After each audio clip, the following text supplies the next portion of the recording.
Hey guys, I'm Dimension Jumper. Today I'll be reviewing God of War 3, which was released back in 2010 for the PlayStation 3, and also the remastered version, which was released for the PlayStation 4. Now, the main plot of God of War 3 is that the main character Kratos, along with some of the titans like Gaia, Kronos, and some other titans, are basically trying to overthrow Zeus and the other Olympians from Olympus. And this is like the third game in the main original trilogy. And this is when the whole of Greece, or maybe the world, is going into like sort of chaos, because Kratos, every time Kratos defeats a god, a new sort of chaos devastation happens to it. So, for example, when you defeat Poseidon, who's the first god that you defeat in this game, there's like a tsunami. A tsunami washes over all of Greece. If you defeat Helios, then the sun will be covered by clouds, and that sort of thing. So every time you defeat a god, a new disaster basically appears, and I think that's sort of like a nice little way of seeing how the world is being destroyed because of Kratos. Because in the original games, Kratos wants to destroy the gods for what they did to him, because in the original game, Ares made Kratos kill his family, and then Kratos gets revenge on Ares, and then throughout the other games he seeks revenge on Zeus and all the other gods. So this is kind of a nice little thing that is in the game that shows you what happens every time you defeat a god. So that's a really cool thing. And within the game, you basically have to go through these different sections of the game that's basically based on Greek mythology. So basically, if you want to, basically at the beginning of the game you go to Olympus, but then you're taken down to hell, and you're basically stripped of your health, your magic, and this other thing that I forgot that you use is basically what you use for the bow of Apollo, Helios' head, and Hermes' boots. I forgot what that was called, but you get rid of that as well, and then you'll make your way out of hell and back up to Olympus to defeat Zeus once and for all. And I think that this is a sort of like okay plot, is a good plot for the time, because back when you had the original trilogy of God of War, Kratos was basically known as the angriest person in video games. And since playing the 2018 God of War game, I can see that Kratos in the new game and in the old games are two very different people. Even though they're the same person, their personalities are very much different. Because if you look at Kratos in the original trilogy, he's like very angry. He's a very angry man who just kills gods for just because he wants to get his revenge. Whilst in God of War 2018, that version of Kratos is more calm. He's more natured, and he's seen everything that he's seen when he was in Greece beating up gods. And yeah, I kind of feel like that these two versions of Kratos are very different from one another. They're very polar opposites of each other, and I think that's really cool, because like we get to see two different versions of Kratos doing different things. Because like if we see with Kratos in God of War 1, 2, and 3, we see him basically going through all of Greece beating up gods, whilst in God of War 2018, Kratos is with Atreus, his son, and they're in ancient Norway, and they want to scatter Kratos' wife's in Norway. Ashes are on the highest peak of all the realms with Atreus, and that's a really cool way of showing two different versions of the angriest man in gaming.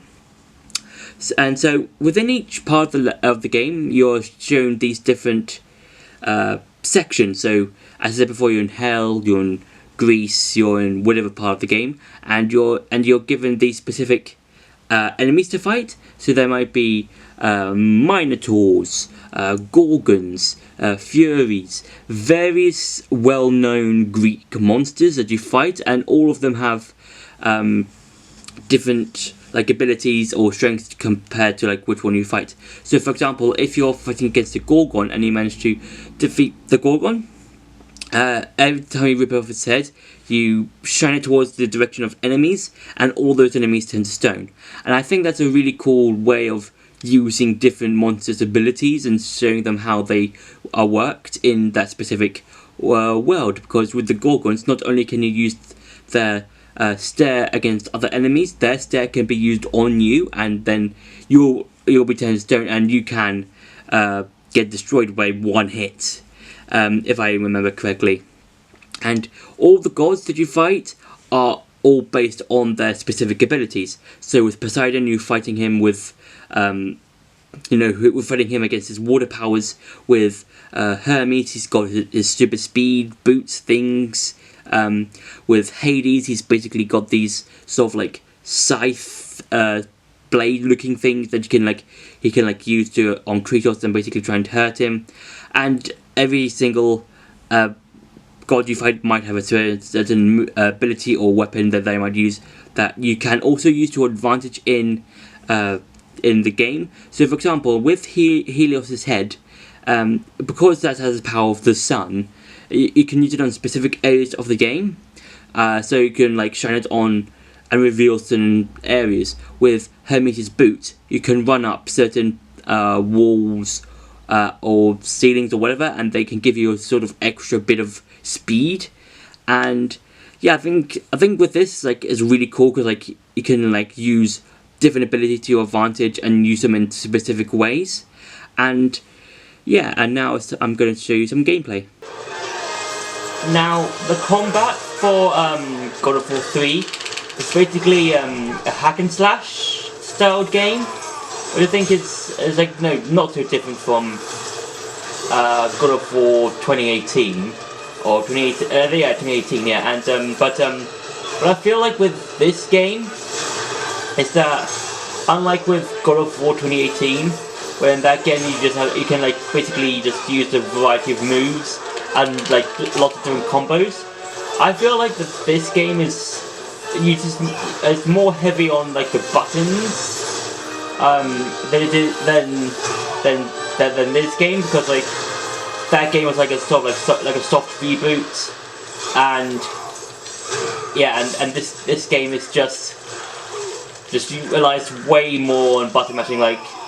For that bit, I had to use the L1 and L2 buttons, and yeah, and I think that it's okay for its time, I think. And yeah, and also you can switch between weapons. So these are the blades that Hades uses. But I think they're quite interesting because they're a lot different from the blades of exile that you get at the beginning of the game. And also, if you want to unleash your rage, you basically just press the L3 and L3 and R2 buttons, which are your basic controls of the camera, the character, that sort of stuff, and you can unleash your rage.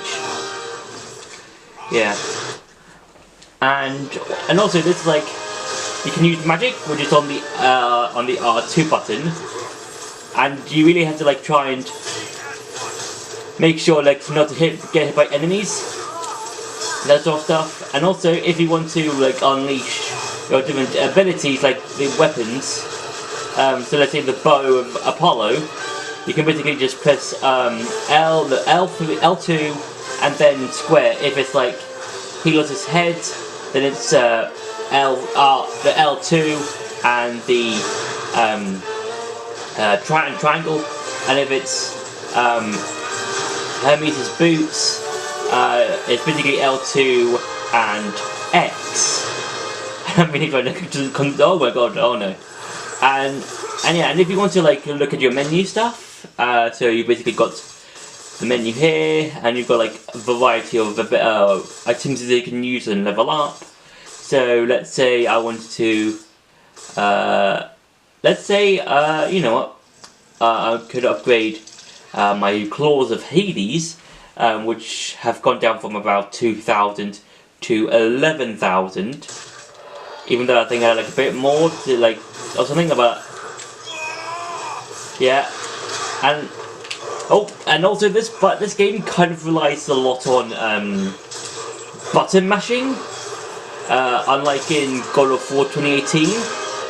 Because if you look at God of War 2018, that has some button prompts, but this kind of heavily relies on on button mashing and button prompts and quick time events, that sort of thing. And I think it's okay for the game. I think there are probably less quick time events in games now. The only games nowadays that have sort of quick time events is probably in Spider-Man PS4. That was released a few years ago. I think that game had like a few quick time events, which were kind of like kind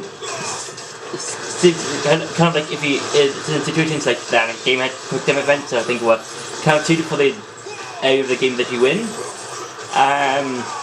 So yeah, so I don't really know, apart from Spider-Man PS4, I don't really know that many other games that use quick time events and button prompts to do a particular part of the game. So yeah, and also and I'd say like the gameplay is great. I think you can do a lot of nice combos. You can build up your rage, and I think that's quite cool because the rage in this game works. I think it's like works slightly differently from God of War 2018, because in that game, in 2018 version of God of War, you just used your fists to do all of the punches and like all the heavy combat. If you're raging God of War 2018, whereas in this game you basically use a giant blade, which I think is the blade of Olympus. I can't exactly remember. So yeah, so I would say that I would say that this gameplay is quite interesting. I think for its time, it's quite nice. But now, if you look at it, it's not as good as God of War 2018, in my personal opinion. Because I feel like I feel like the gameplay is a bit in this game is a bit a bit slower than the one in 2018. I think there's a bit too many button prompts for this game. So yeah, so that's been it for the gameplay. Now time to go back to the review. So with each new ability and weapon that you gain along the game, you can upgrade them. So in the game you get these red orbs that can be used to upgrade specific or all of the items that you get along the game, but they need a certain amount of orbs to be leveled up. So for example, let's say the Blades of Exile, I think that's the first weapon that you get in the game. They might need 15,000 red orbs to be upgraded once. Hades blades that you get when you defeat Hades, they might need 2,000 orbs or something like that. And one of the ways to get orbs is to defeat a bunch of enemies. And there's also chests you can get to get orbs, but you can find them within each certain parts of each area that you visit, and they give you a lot more orbs than when you defeat a bunch of enemies. And I think that the upgrading thing is really quite useful, because you can get new moves and you can use them to your advantage. So you might do let's say square, triangle on one that do a bit of a combo, and then you might do circle, X to do another combo. And I think all these combos are quite useful and quite interesting, because you can just do a bunch of really cool combos and defeat a bunch of enemies if you do a specific combo. And one of the few things that that I'm not a big fan of in this game, in God of War 3, is that it feels like to me that the gameplay is a bit sluggish. I mean, it's a bit slow. It's like because I've played. I think it's because I played the 2018 version or the 2018 reboot before I played God of War 3, and with God of War 2018, with that game, everything's fast paced. When you throw the Leviathan axe, that's quite fast. When you use the Blades of Chaos, those are quite fast. When you pull off all these nice combos, that game feels like, polished in its gameplay. Whereas God of War 3, even though it's quite good, but I don't think it's like as polished as the 2018 God of War game. I think the God of War 3 feels a bit slow. I think it's a bit sluggish in some of the moves, and yeah, it's just not as good as the God of War 2018 gameplay when you compare the two. So yeah, and also it kind of feels like whenever you enter a new area, it feels like whenever you're fighting the enemies, it feels like one of those beat 'em up games where you go to a specific area, fight a bunch of enemies for a bit, then move on to the next section. It kind of feels a bit like that to me, but it's still good. I think it for the game it's being used in. I think it's a good thing. I think it's a good thing and a bad thing, because like it's a good thing because it's what it's used to, but it's also not to me. It's like it's not a bad thing personally for me, because you're kind of limited to where you are. Whereas if you look at 2018 God of War game, if you look at, let's say, the fight with Baldur, not only do you fight Baldur at the front of Kratos' house, but also you're at this sort of other area, like is when Kratos and Baldur kind of like separate this part of a hill, and you can basically just fight Baldur with a Leviathan axe, and then he'll come to you, and then you can just fight with Baldur and like all those different locations.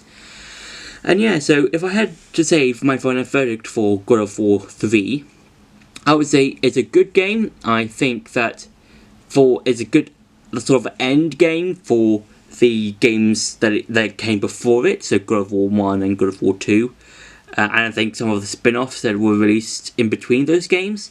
So I think it's a good game that sort of like, helps finish off this version of Kratos. So where we see Kratos as an angry man who got his revenge on the Greek gods in that game. Then when we come to God of War 2018, we see Kratos as a more calm and more natured man when we like compare them two. And I think that is a good sort of like for God of War 3. I think it's a good final overall story for Greece, and then we can now look into the future and see where Kratos can be taken. Because now we've got Norse mythology with Thor, Odin, Loki, Baldur, and also the stories that come along with Norse mythology like Ragnarok.